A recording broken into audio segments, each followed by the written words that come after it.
Hey, it's Katrin, and welcome back to day 6 of the Reconnect with Your Light Challenge.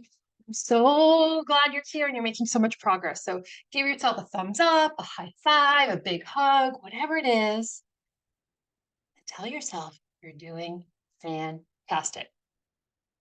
Okay, so day 6, get the companion email or the WhatsApp thread and read all the details, but it's beliefs that shape your reality.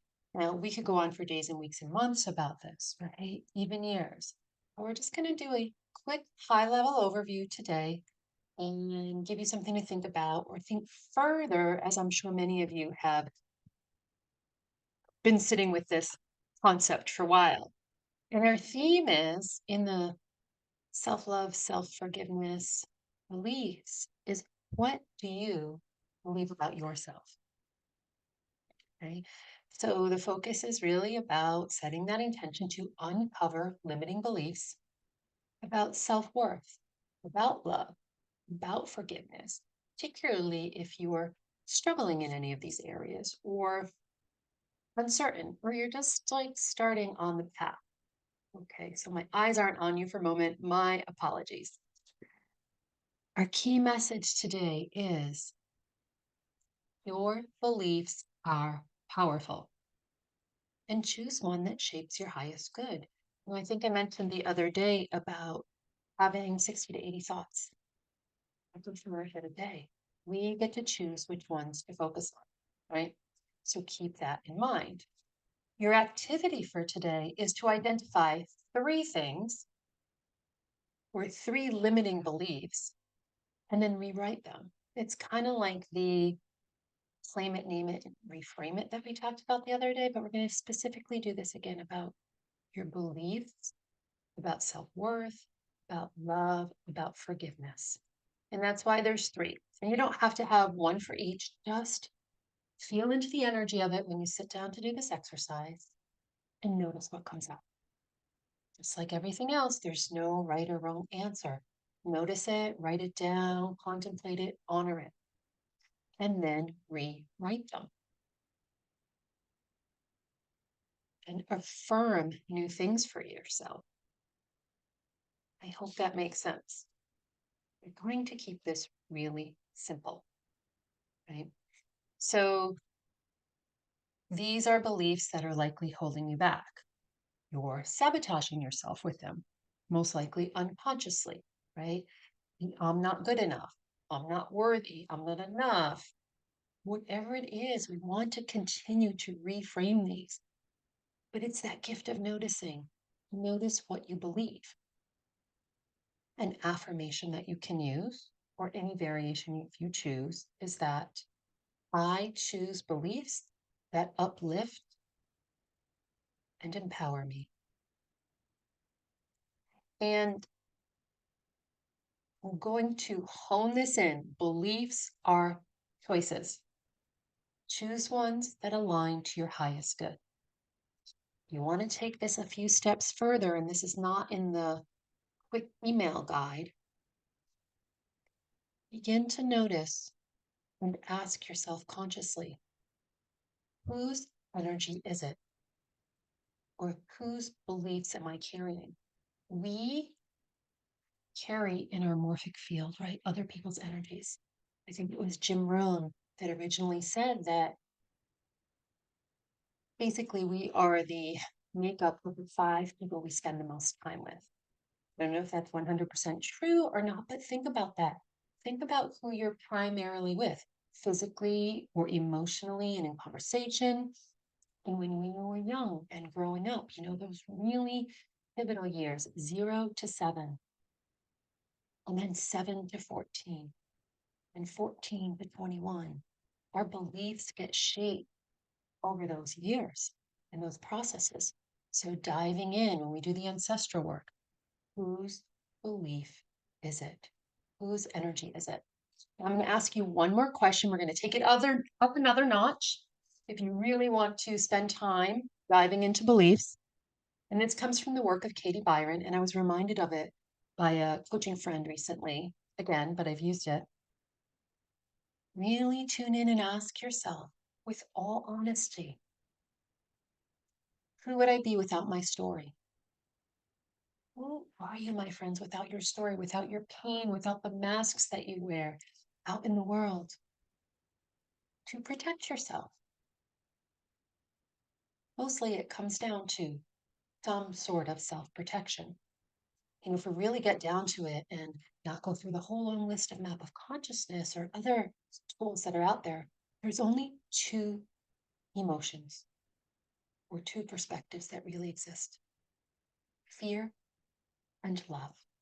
And so, in this 10 days of reconnecting with your light and talking about self love, look at what the opposing energy is of that, and that is fear. It makes up our beliefs oftentimes, right? Most people, they say, are motivated by pain more than they are motivated by pleasure or purpose.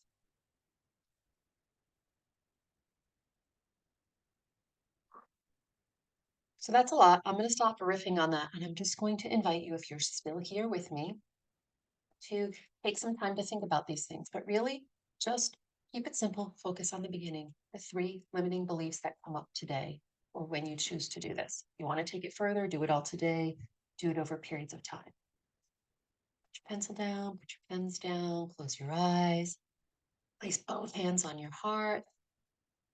Take a long, slow, deep breath in. Just hold it,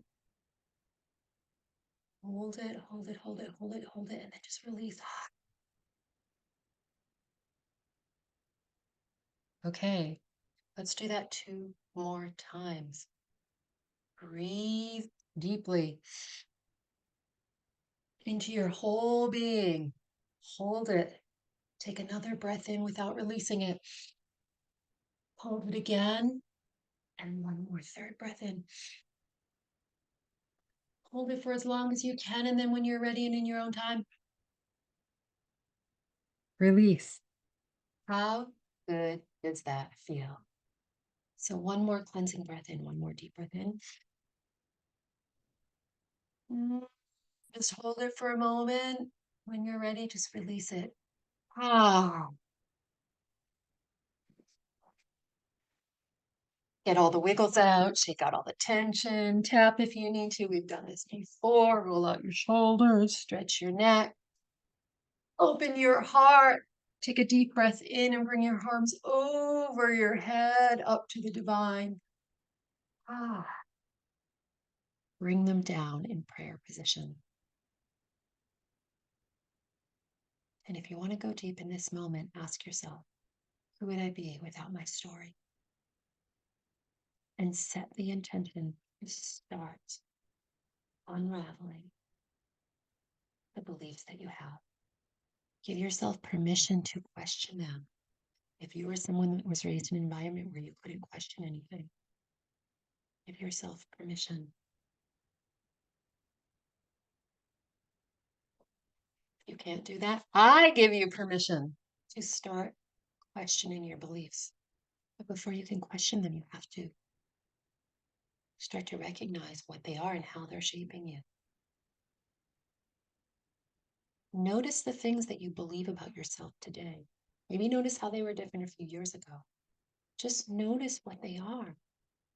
And you get to choose not to believe them anymore if they don't resonate, if they are not in alignment, if they don't feel good for you. Sometimes beliefs that came from someone else are okay to have. It doesn't mean we have to throw everything away. You know that saying, throw the baby out with the bathwater. If you were raised in a loving environment and told you were wonderful, you were beautiful, you were whole, you were ahead of the game, honor that. If those feel good to you, you don't have to throw them away. So it's not about throwing away every belief that isn't yours or originally yours. I don't know if there's actually any new ideas that exist. Start choosing the ones that resonate for you. It goes back to the fire and ice, the first question. Fire, how do you want to feel? Inspiration, what would you love? The R for release, and this is where it's pivotal for the beliefs.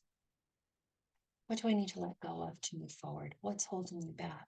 If we don't own the beliefs that are holding us back, why don't we let go of them? So just start sitting with that. Sit with 3 beliefs today if you can. And if that's too much, just one. Start with where you are. Okay, thank you so much. I hope that's been helpful. I forgot to bring us back into presence. I started rambling on, but oh, release your hands, release your arms. And, again, like we started in the beginning, love yourself up for still being here. Stay 6. You rock. Own it. Believe that you are powerful. And remember, there is nothing more powerful than the light that you are. So much love. I will see you tomorrow for day 7. Bye bye for now.